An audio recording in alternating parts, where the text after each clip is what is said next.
My name is Carmen, and the channel is MANO Beyond Cancer. This is a space dedicated to all cancer survivors from around the world. In here, we share our experiences and we learn about this life after cancer. Hello everyone, today we are with Ebani Butler. She's going to tell us a little bit about her. Hi Ebony, who are you? What are you passionate about right now? And what is your favorite food? I am born and raised in Iowa, the US, and I currently live in Minnesota.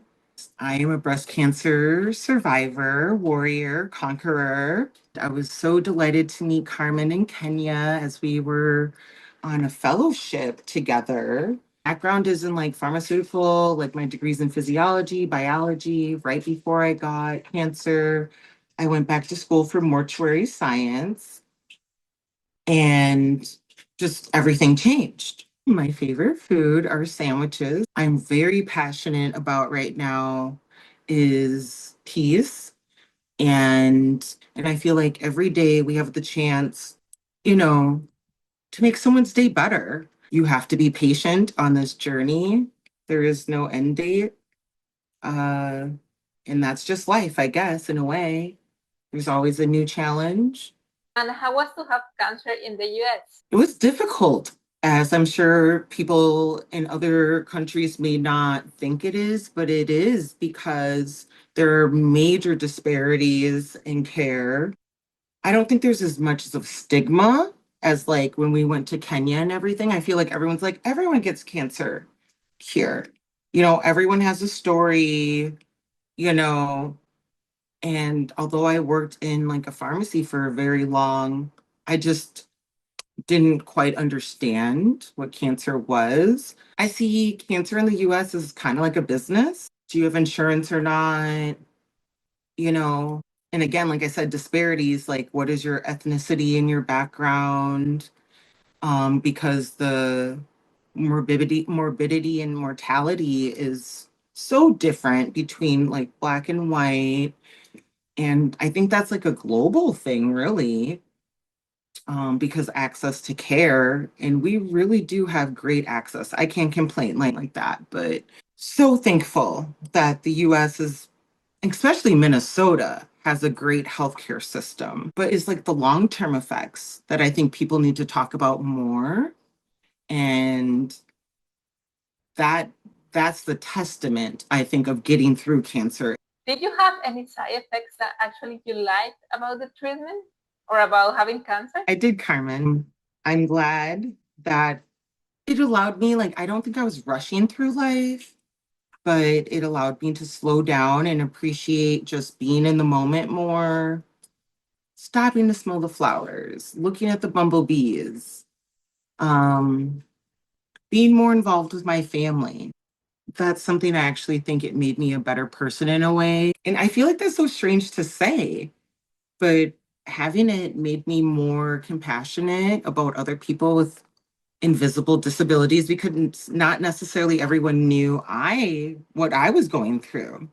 Do you know many cancer survivors and how can you describe them in one word? Marvelous, marveloso. I didn't know a lot of cancer survivors in the beginning of my journey, and kind of, how we met through AFC, doing a volunteer fellowship project, that we were able to like step outside of ourselves and grow, beyond this experience by helping others, but learning ourselves.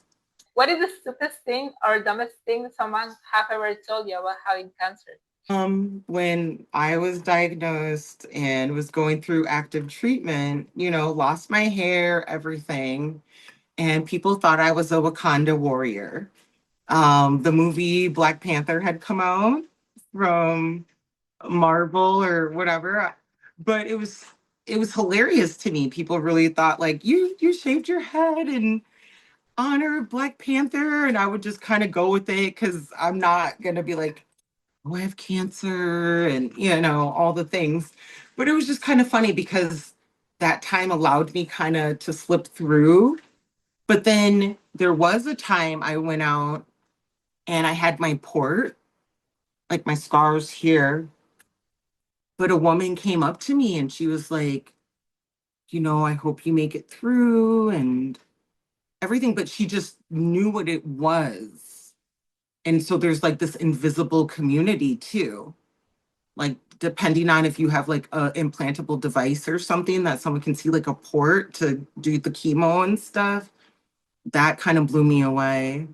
What changes would you like to see in your community regarding the quality of life of cancer survivors or cancer patients? I feel like there is a huge gap in, active treatment to recovery. And I feel like you have to find a really strong team of providers, medical providers, to help you do like medical rehab after cancer, whichever form of cancer you have.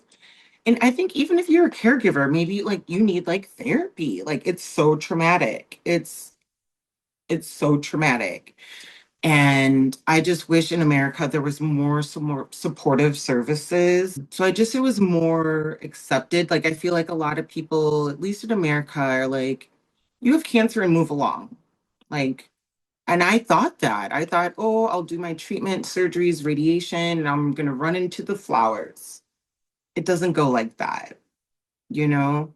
So I just wish there were more of those like long recurrence, like effects of chemo radiation and just like that trauma, the emotional trauma, because I feel like your body, even if it's a slow to heal, your mind is slower to heal, your heart is slower to heal. So you need that support where people really understand you. Can you tell me a characteristic of you that you were like this before having cancer and that you are still like this after cancer? I will say my confidence.